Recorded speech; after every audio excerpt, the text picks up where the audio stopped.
Line Arabian dates. இப்போ அது line லயனா டே. இது தரும் ஆரோக்கியம் இயற்கையானது. லயன் லயனா பிரீமியம் டேட்ஸ். எந்த சமையலும் ருசி தேடும் ரகசியம். 20 ரூபாய். குக்கர் விசில மறந்து உணவு வீணாகி போச்சா? இனி அந்த கவலையே வேண்டாம். வழங்குகிறோம் உலகின் முதல் விசில் கவுண்டர் குக்கர், புதிய அல்ட்ரா குரோனோ.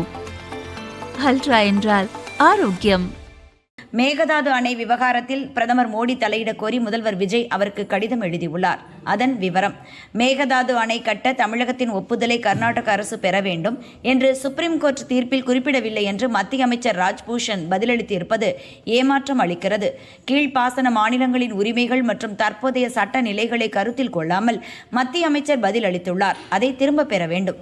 கர்நாடகா மற்றும் ஆந்திரா இடையிலான அலமட்டி வழக்கின் போது ஆற்றின் குறுக்கே அணை கட்ட கீழ்ப்பாசன மாநிலத்தின் ஒப்புதல் அவசியம் என சுப்ரீம் கோர்ட் தீர்ப்பளித்துள்ளது.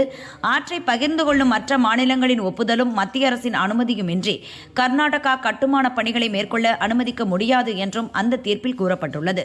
காவிரி ஆணையத்தின் உடன்பாடு இன்றி கீழ்ப்பாசன மாநிலங்களுக்கு நதிநீர் பங்களிப்பை பாதிக்கும் நடவடிக்கைகளை எந்தவொரு மேல்பாசன மாநிலமும் எடுக்க முடியாது. எனவே மேகதாது அணை கட்ட கர்நாடகாவுக்கு எந்த அனுமதியும் வழங்கக்கூடாது. காவிரியில் பாசனம் பெறும் பிற மாநிலங்களின் உரிமை பாதுகாக்கப்பட வேண்டும்.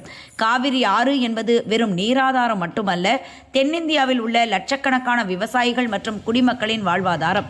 கூட்டாட்சி தத்துவம் மற்றும் நீதிமன்ற தீர்ப்புகளை காக்க இந்த விவகாரத்தில் பிரதமர் மோடி உடனடியாக தலையிட வேண்டும் என்று அந்த கடிதத்தில் முதல்வர் விஜய் வலியுறுத்தியுள்ளார்.